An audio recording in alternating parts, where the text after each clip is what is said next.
السلام علیکم ناظرین، ڈاکٹر دانش ریئل فوکس کے ساتھ حاضر ہے۔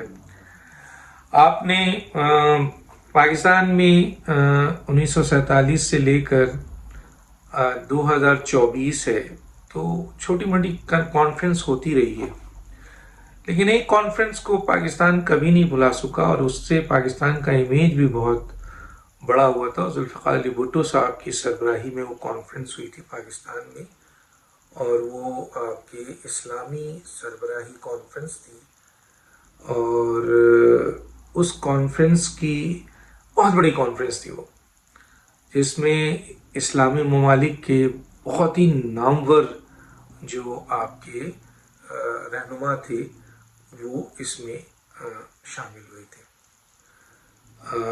آپ کو یاد ہوگا شاہ فیصل سعودی عرب کے سربراہ تھے، اور یاسر عرفات، اسی طرح آپ کے بوم دین، بہت بڑے بڑے نام تھے جو اس کانفرنس میں آئے تھے، اور اس کانفرنس کی وجہ سے پاکستان پوری دنیا میں اجاگر ہوا تھا اور اس کی بڑی اہمیت بنی تھی۔ حالانکہ اس وقت پاکستان ایٹمی طاقت نہیں تھا۔ ہاں، ایٹمی پروسیس ذوالفقار علی بھٹو صاحب نے شروع کر دیا تھا، اور سبھی سربراہان جو پاکستان کے آئے اور فوجی سربراہان کسی نہ کسی طور پر ان کا بہت بڑا کنٹریبیوشنز ہے پاکستان کو ایک ایٹمی طاقت بنانے میں اور ایٹمی ٹیکنالوجی کے۔ اور یہاں پر پھر ایک دفعہ میں خراج تحسین پیش کروں گا ایٹمی ٹیکنالوجی کے حوالے سے، کیونکہ پاکستان کی جو بقا ہے اس بقا کا تعلق ایک لحاظ سے تو اللہ تعالیٰ ہے کہ اتنے بڑے بڑے دشمن ہیں پاکستان کی، لیکن پاکستان کی سلامتی قائم ہے۔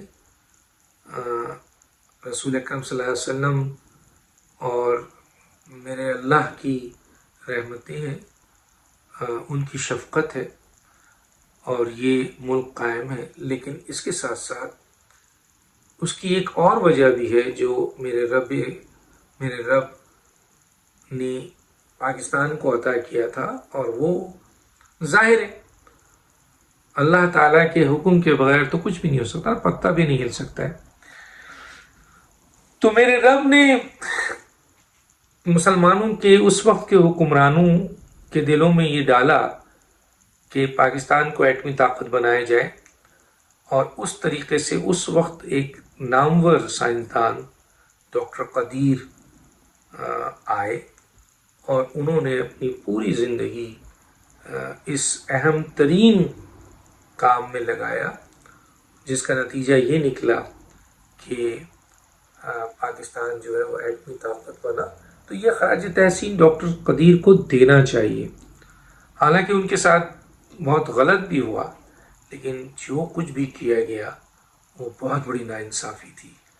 جس شخص نے اپنی ساری نوکری، ساری عیاشی، ساری چیزیں چھوڑ کر، اور جب ڈاکٹر قدیر خان نے یہ آپ کے ایٹم بم بنا دیا تو اس کے بعد ان پر جس طریقے سے پریشرائز جس طرح کیا گیا، ایک طرف تو پریشرائز کیا گیا، دوسری طرف ظاہر ہے کہ دشمن ممالک ان کو نقصان پہنچانے کے لیے سرگرم ہو گئے، تو ان کی حفاظت بھی ضروری تھی، تو انہوں نے اپنی لائف کو لمیٹڈ کر دیا۔ تو یہ ان کا بہت بڑا کارنامہ تھا، پاکستان کو ایٹم بم دینا، اور ظاہر ہے ہر صدور، ہر وزیر اعظم نے، ہر عسکری قیادت نے اپنا رول ادا کیا۔ اب ایک اور بڑی اہم ترین کانفرنس 15 اکتوبر کو ہو رہی ہے، اور وہ شنگھائی تعاون تنظیم کی کانفرنس ہے، اور اس کانفرنس کو پوری دنیا مانیٹر کر رہی ہے۔ پاکستان جیو پولیٹیکل لحاظ سے بہت اہم ملک ہے، اور موجودہ اس وقت جو حالات ہیں دنیا کی، میں پہلے ہی بتا چکا ہوں، اس لحاظ سے پاکستان کی اہمیت ہے۔ پچھلے چند دنوں میں پاکستان آئسولیشن میں چلا گیا تھا، لیکن اللہ کا بہت کرم ہے، اللہ کا بہت شکر ہے کہ ہمارا آپ کا پاکستان دوبارہ اجاگر ہوا ہے۔ پاکستان کی فوج ہے، اس کی بھی تعریف نہ کی جائے تو بہت غلط ہے، کیونکہ ہم دیکھتے ہیں کہ کس طریقے سے عراق، شام، لبنان، مصر ان کی فوجوں کو کمزور کیا گیا اور پھر اس ملک کو تباہ کر دیا گیا. اور پاکستان کی جو فوج ہے ویسے تو بظاہر 7-8 لاکھ فوج ہے، لیکن ملا کے پیراملٹری سب ملا کے 10 لاکھ فوج ہے. 10 لاکھ پاکستان کی یہ فوج جتنی مضبوط ہوگی اور جتنی مضبوطی سے عوام اس کے پیچھے کھڑے ہوں گے اتنے ہی طاقتور وہ ملک ہوتا ہے. تو پاکستان کی فوج کو بھی خراج تحسین جاتا ہے. آپ دیکھ رہے ہوں گے روزانہ جب سے یہ کانفرنس کا اعلان ہوا ہے، ملک دشمن قوتیں اپنے ایجنڈوں کے ذریعے، پاکستان میں ایجنٹ کون ہیں ان کے؟ پی ٹی ایم ہے، ٹی ٹی پی ہے، بی ایل اے ہے، بی ایل ایف ہے، اس قسم کی دہشت گرد تنظیموں کا وار شروع ہو گیا. اور اس کانفرنس کو سبوتاژ کرنے کے لیے کبھی کراچی میں حملہ کیا جا رہا ہے، کبھی کے پی کے میں حملہ کیا جا رہا ہے، کبھی بلوچستان میں قتل و غارت گری کی جا رہی ہے. تو یہ دشمن سرگرم ہو گئے کہ یہ کانفرنس کو ناکام بنائے. ایک پاکستان کی سیاسی جماعت، جس میں پاکستان کی بہت بڑی تعداد لوگوں کی اس جماعت کا حصہ ہے، لیکن ان کی ایکٹیویٹیز جانے انجانے میں یہ نہیں کہوں گا کہ جان بوجھ کے، جانے انجانے میں وہ لوگ ایسے عمل کرنا چاہ رہے تھے جس سے اس کانفرنس کو نقصان پہنچتا اور وہ اس کا فائدہ ملک دشمن قوتوں کو ہوتا. چنانچہ اب 15 اکتوبر کو ایک بہت بڑی کانفرنس ہو رہی ہے. پاکستان ایک دفعہ پھر پوری دنیا میں اجاگر ہو رہا ہے، پوری دنیا کی انٹرنیشنل میڈیا آیا ہوا ہے. یہ کانفرنس یقیناً کامیاب ہوگی. اللہ کے فضل و کرم سے یہ کانفرنس پاکستان کے لیے ایک نیا راستہ بنائے گی. اس میں آنے والے اہم ترین صدور وزیر اعظم جو ہیں وہ پاکستان کے ساتھ مل کر جو اہم کانفرنس میں چیزیں طے ہوں گی وہ پھر پوری دنیا میں اس کو اسٹیبلش کیا جائے گا. جے شنکر یعنی جو وزیر خارجہ ہیں بھارت کے وہ بھی آ رہے ہیں، کہ سربراہ نریندر مودی تو نہیں آ رہے لیکن وہ آ رہے ہیں. آمد خوش آمد. حالانکہ پاکستان اور بھارت کی اختلافات سب کو پتہ ہے. جب سے مین ڈسپیوٹ کشمیر ہے اور کشمیر کی خصوصی حیثیت جو دی گئی 2019 کو اور زبردستی مقبوضہ کشمیر کو بھارت کا حصہ بنا دیا گیا اس قانون کے ذریعے، جس کو ابھی حالیہ الیکشن میں مقبوضہ کشمیر کی عوام نے مسترد کر دیا اور بہت بڑی تعداد میں بی جے پی نریندر مودی کی حکومت کو جنہوں نے یہ قانون بنایا تھا ان کو شکست ہوئی. تو وہ بھی آ رہے ہیں. اچھا آئیں، مہمان ہیں اور پاکستان مہمان نوازی کرے گا. کتنی برف پگھلے گی کیونکہ کوئی میجر ملاقات نہیں ہے، کوئی میجر بریک نہیں ہے، لیکن ان کی آمد ہے. اور ہمارا پڑوسی ملک ہے، بھارت ہے، ہمارے اس سے شدید اختلاف ہیں اور وہ پاکستان کے لیے کیا سوچتا ہے پورے دنیا کو پتہ ہے. لیکن ہم مہمان نواز ہیں، ہم ضرور مہمان نوازی کریں گے اس کانفرنس کی. یہ پاکستان کا فخر ہے، ہم سب کا فخر ہے کہ ہمارے پاکستان میں اہم ترین کانفرنس ہو رہی ہے. اور میں دیکھ رہا ہوں کہ کتنی خوبصورتی سے بالکل دلہن کی طرح اسلام آباد کو سجا دیا گیا ہے.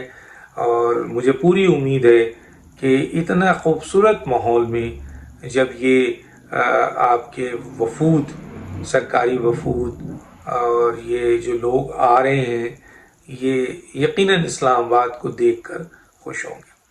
کانفرنس ہے 15 اکتوبر کو. کیا اس میں ڈیسیجن ہوتا ہے؟ 2 دن کی کانفرنس ہے میرا جہاں تک میری معلومات ہے.